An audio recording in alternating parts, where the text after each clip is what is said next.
Welcome to solverfy, the place where learning becomes simple. If you're struggling with homework, assignment, or doubt in subjects, don't worry, you are in the right place. Question: which one of each pair of nuclides would you expect to have the longer half-life? So the first one is Cs-149 versus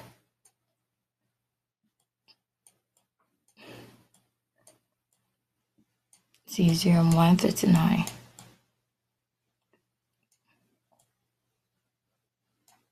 So for this question, we can use the periodic table method, or we can use the N to Z ratio, which is basically the comparing the number of neutrons to the number of protons in each nuclide.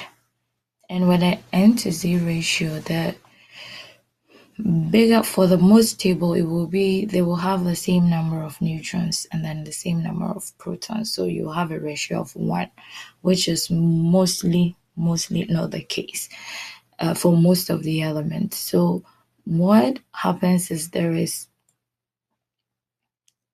a valley of stability, and when they fall into that valley, and that valley is really very close to the N to Z ratio of 1.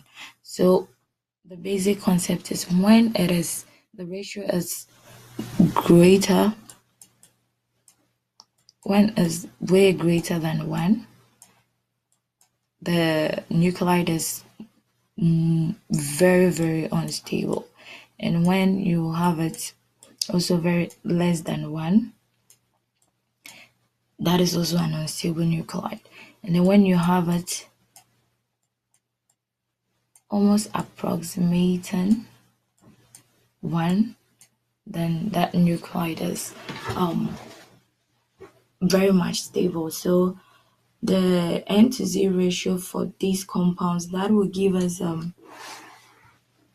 a bigger N to Z, tells you that the compound is very unstable and hence would decay very fast, and so would have a shorter half-life, like compared to the others. So for the cesium-149, it has a neutron number of 94 and then a proton number of 55, and that gives you a ratio of 1.71, whilst that of the cesium-139 gives you a ratio of 1.53. Please go through the calculations carefully. So you can see that this, judging from the ratio, the 1.71 is more active. It's more unstable, and so would have a shorter half-life compared to, so this would have a longer half-life, and it will be the same for the same calculation for the other question. So this is iron 45 versus iron 52.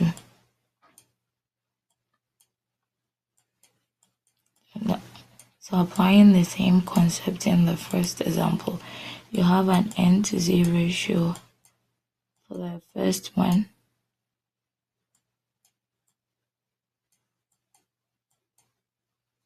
being 0.73, which is less than 1.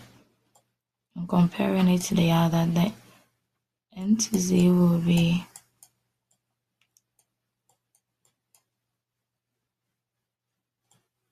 exactly 1, meaning this is way more stable than this, so this would have a longer half-life. It will take a longer time for it to break down into another element.